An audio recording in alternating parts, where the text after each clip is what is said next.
like the way she smiles. She got me staring for a while. Got me staring for a while. Yeah, yeah. Maybe it's our conversation. Hey everyone, so today I just wanted to talk about what I wish that I knew before getting my embroidery machine, just because they can be really confusing and really difficult to deal with. So I just kind of wish that I had a video like this so I knew exactly what to do with my machine and everything about it before. These machines are really expensive and really difficult to kind of play around with, so I just wish I knew some of this stuff before buying it and before getting into it, because it can be a little bit daunting in the beginning. And you definitely want to know what you're doing before you get into it, because I had cried a ton when I first got mine because I could not figure it out. Everything was going wrong and I had no idea what was going on. I am by no means an expert with embroidery machines. I still have so much to learn. I just wanted to share some of the things that I learned along the way that may help you if you just got an embroidery machine or are looking into getting one. So, first off, you have to buy a machine. I would recommend buying secondhand on Facebook Marketplace or Kijiji because these machines are super expensive. So, I would not recommend buying them new. There's a lot of people selling them, I find frequently, because I think people that get into the embroidery business want to start out with a smaller one that doesn't do as big designs. So, if you're just looking to get into it, I would recommend getting a smaller one because it'll be less expensive so you can try it out. I got the Brother SE 1900.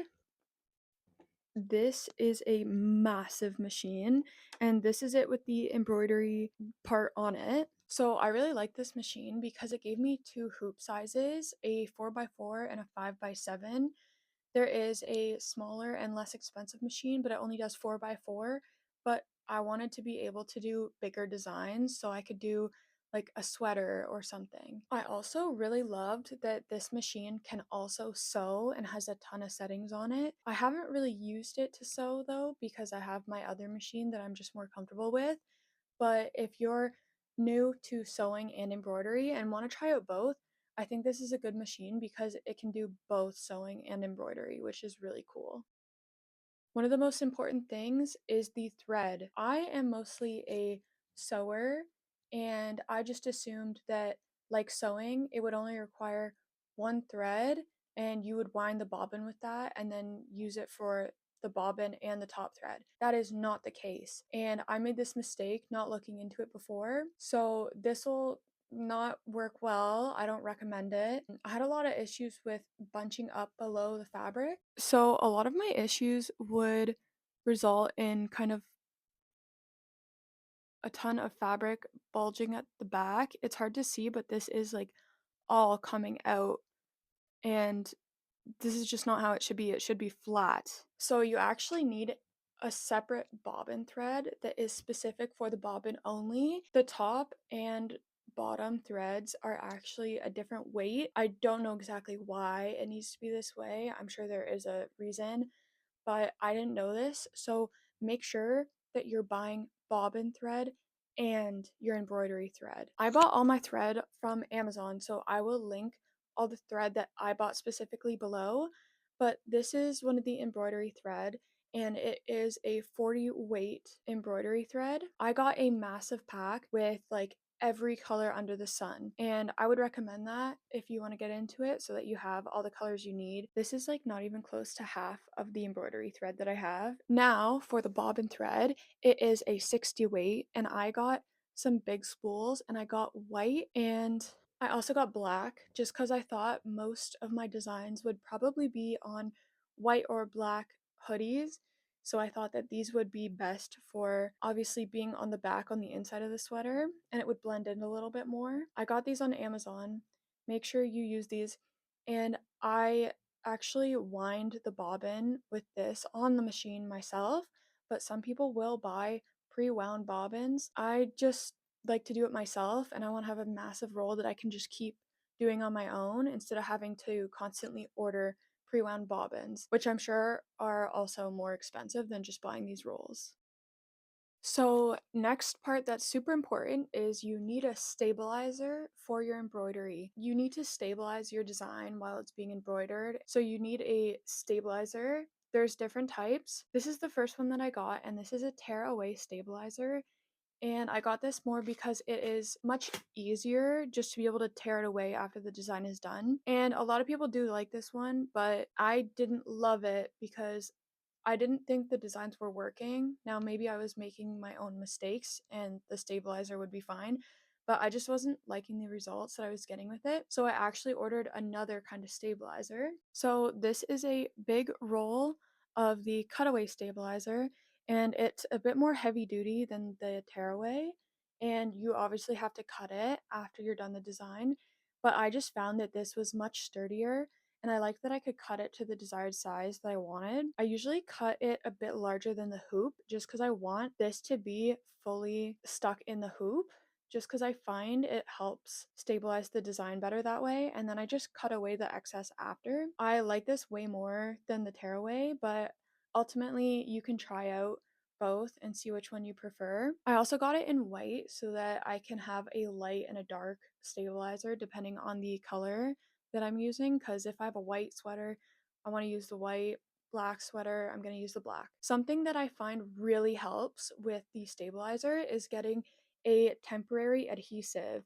So this is a spray that I'll spray on the hoodie and it'll stick the stabilizer to the hoodie so it won't move around. This makes it so much easier when you're putting it in the hoop and embroidering because it stays together all in one. I find this really, really helps because I struggle to put the hoodie in the hoop, and I think a lot of people do. Unless you have an automatic hooper, which I don't have, and I don't think most people have, it is really difficult to get the fabric in the hoop properly and get it lined up and centered and level. Next is you need to get your designs. You can either make these yourself or go to Etsy or somewhere that sells the designs. Now, people sell on Etsy for a pretty cheap price, so you can get an embroidery design for a couple of dollars, and I even make some myself, so I'll link that below if you're interested in any of my designs. I think this is good for people who are new to embroidery because it is really difficult to digitize your own design and it is a big learning curve. I really like buying a design first when you're figuring out your machine because when I first started, I tried to make my own and embroider it on stuff, but I was having so many issues and I had no idea whether it was the design I made or the stabilizer or the thread or all these other factors. So it just helps a lot if you buy a design first so you know that the design is not causing any issues. If you do want to design your own embroidery files, I use Inkscape because it's free and I didn't really want this to be super expensive for me. So if you want to use a free one, Inkscape is a good software to use. There's also a ton of other softwares that you can use to make embroidery files, but they are mostly you have to pay for them.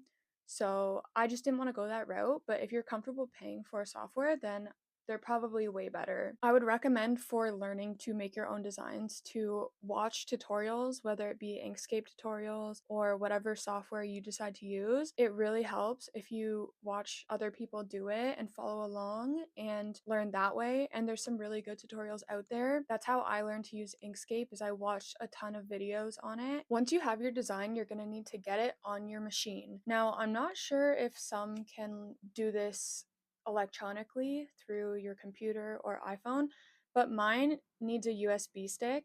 So I use a USB stick to transfer the design from my computer to the USB and then I plug it into my machine because there is a spot for a USB. I know my machine, it comes with preset designs, but if you want to buy one and do something a little more unique or custom, then you need a USB to transfer it to your machine.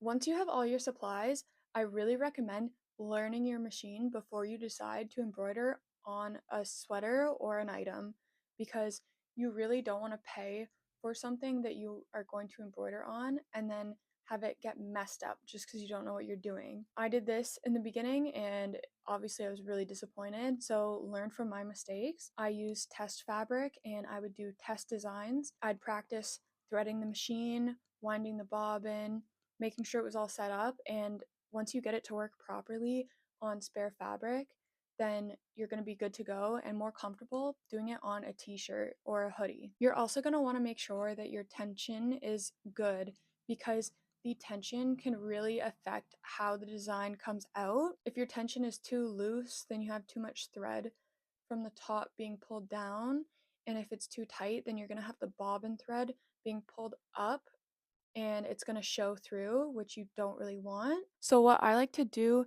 is do a little test, and I watched on YouTube, I forget who it was, but they said to do the letter I because it just makes it a lot easier to see how your tension is. And then once you look at the back, you can see I did a couple different tensions here. I have the 00, -2, and +2 on my machine, just some different levels to show you. And you want it to look like the 00. It's funny because it's a bit different than sewing.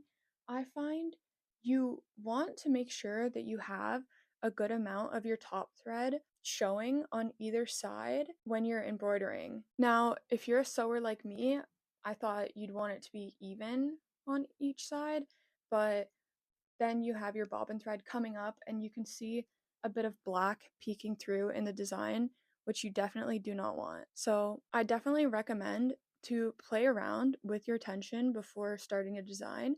Make sure you have it set at the right tension. This will make your design look so much better. Once you have all this set, you can start to embroider. Now, getting your garment, like your hoodie or t-shirt, on the embroidery hoop is pretty difficult, and it is my least favorite part because it is so hard to get it lined up, centered, and not off or, leaning a certain way. You just need to really take your time and play around with it and make sure that it is straight on. There is some tools for helping with this, but I just go for it and hope for the best. I find using a fabric marker can help as well. Make sure it's an erasable fabric marker, obviously, so that you're not staining it. And you want to make sure that you're pulling the fabric tight and that it's not loose in the hoop. When you go to embroider your design, I would recommend starting with full bobbins. And this is because on my machine, I find if I need to stop midway because I run out of thread and then I need to rewind the bobbin, the machine does not remember where you were in the design, which is a big issue. Now, there is a way to do it manually with looking at the stitch count and trying to manually get it to that stitch count. But I find when I need to rewind the bobbin, because you need to take off the embroidery attachment, put on the sewing attachment to wind the bobbin. I don't know why. It always makes the design off center, and this can really mess it up, and you don't want to do that. So what I do now, after making this mistake multiple times, is I make sure all of my bobbins are fully wound and ready, because if your bobbin runs out, you can just pull the design off, replace the bobbin, and keep it, and it'll know exactly where it was because you can just stop the embroidery to switch it out, and it won't lose its spot and it won't lose the center either. My last tip for when you're embroidering is keep an eye on your design. This is because when you're embroidering on a hoodie or a t-shirt, there is a lot of excess fabric. You want to make sure that the back is not underneath the design because that'll sew the front and the back together. So you really have to pull the fabric all around the hoop, and this can be very bulky and very difficult to work with, and sometimes it will fall over because the design is moving around when it's stitching because the hoop moves and the needle stays in one place. So you just want to keep an eye on it and make sure that the fabric isn't folding over under the needle and then getting stitched together when you don't want it to. You also want to make sure that there's no issues, it's not getting stuck or caught. I've had stuff like this happen a lot, and it does take a long time to embroider bigger designs, so I get you want to leave it, but I really recommend just hanging around, keeping an eye on it, because if something goes wrong, you can catch it right away. So that's all for today's video. I know this is a little different than what I normally do, but I hope that it is useful for some people, because I myself like to mix it up and do a bit of sewing, embroidery, try out different things. Please like this video and subscribe if you enjoyed this, and comment what you'd like to see next. Bye. It is what it is, man. What